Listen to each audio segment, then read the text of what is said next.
Alors, notre institut s'appelle l'Institut Alpin du Sein, mais la première question qui vient, c'est pourquoi est-ce qu'on crée un Institut du Sein? Ça fait 20 ans maintenant que je travaille à la clinique Vendôme. La majeure partie de la prise en charge des cancers du sein à la clinique se faisait dans un service qu'on appelle toujours, mais qui était pour nous une référence, qui s'appelait le 3e C. Ces cancers du sein et ces patientes qui étaient prises en charge pour un cancer du sein étaient majoritairement, totalement, en hospitalisation conventionnelle. Elles restaient plusieurs jours. Raoul Baillan, Jean-Claude Monsage avaient autour d'eux su créer une équipe d'infirmières, de soignants qui connaissaient le cancer du sein, qui savaient accompagner les patientes.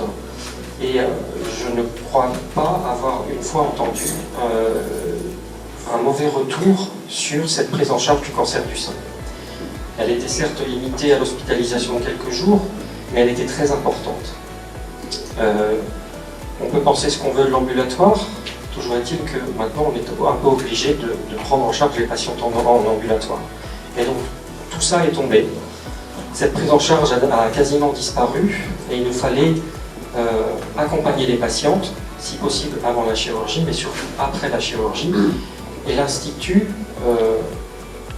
avait pour but peut-être de faire cet accompagnement qui n'existait plus, mais de le prolonger. Imaginez-vous une patiente qui arrive à 50 ans, qui fait son dépistage au DLC, qui va chez le radiologue, et pour lequel c'est la première mammographie.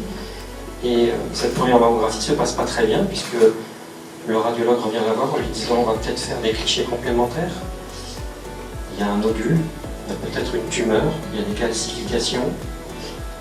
Pourquoi pas envisager une biopsie, donc une aiguille, une anesthésie locale. On commence à parler de cancer, donc la patiente se dit chimiothérapie, radiothérapie, chirurgie.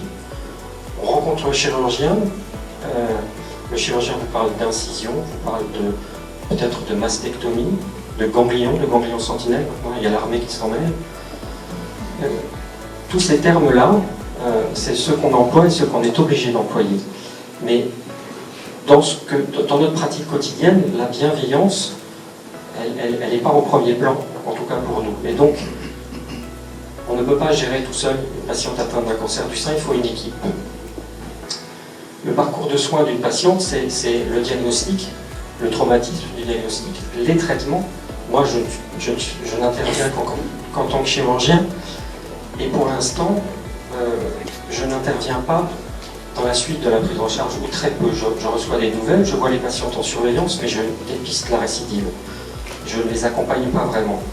Et donc, le rôle de l'Institut, c'est d'accompagner dès le départ et de prolonger cet accompagnement.